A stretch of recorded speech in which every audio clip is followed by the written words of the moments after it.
আসসালামু আলাইকুম প্রিয় শিক্ষার্থী, আজকে আমরা ঢাকা ভার্সিটি ভর্তি পরীক্ষায় 2017-18 সেশনে আসা সুন্দর একটি ম্যাথ সমাধান করব।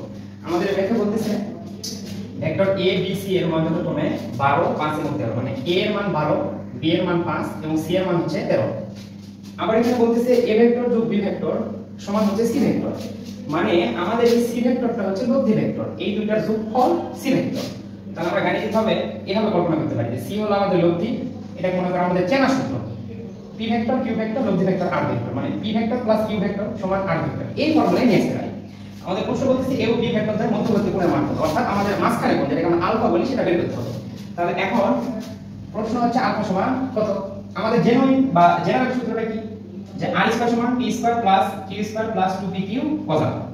এখানে r স্কয়ার বলতে মূলত আমরা ধরতেছি লব্ধি ভেক্টর c কে, অর্থাৎ আমাদের এখানে সূত্রটা দাঁড়াবে এরকম c স্কয়ার সমান a square plus b square plus 2ab cos alpha. এখন মান বসায় আলফার যে মান আসবে সেটা উত্তর। তাহলে আমরা তাহলে এটা মানটা বের করে নিই।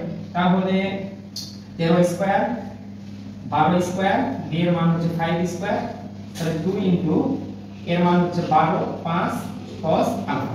তাহলে এখানে 169, এখানে 144, এখানে 25, এখানে 5 12 60, 120 cos আলফা।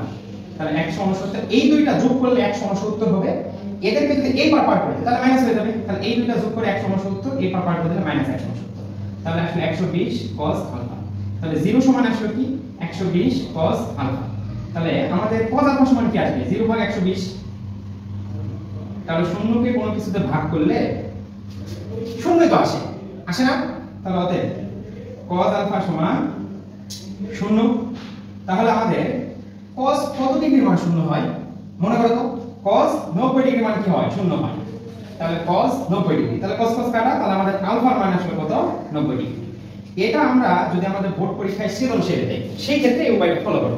কিন্তু আমাদের ঢাকা ভার্সিটি বা বুয়েট বা এরকম ভর্তি পরীক্ষা এমসিকিউতে দিলে এত বড় কিছু করার তো সময় পাবো না, আবার প্রশ্নপত্রের জায়গা পাবো না, তখন আমরা একটা শর্টকাট সূত্র অ্যাপ্লাই করব। সেই সূত্রটা কেমন, p square plus q square সমান r স্কয়ার হলে মধ্যবর্তী কোণ 90 ডিগ্রি।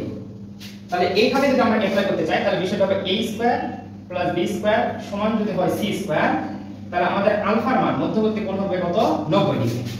তাহলে এখন আমরা একটু ভাবি, এই যে 12, তাহলে 12 এর উপর স্কয়ার দিলাম, এই যে 5 এর উপর স্কয়ার দিলাম, তাহলে 144 আর এখানে 25 কত আসলো 169। এই পাশে কত আসে 13, তার উপর স্কয়ার 169। হ্যাঁ হয়েছে তো। এই তথ্যটা ঠিক করো না যে এই পাশে 169 ওই পাশে 169, তাহলে আমরা এখন নির্দ্বিধায় বলতে পারি আলফার মান কত 90 ডিগ্রি। এখন তোমরা আমাকে বলবা যে আমরা কখন বুঝবো যে দুইটা ভেক্টরের বর্গের যোগফল লব্ধির বর্গের সমান হবে।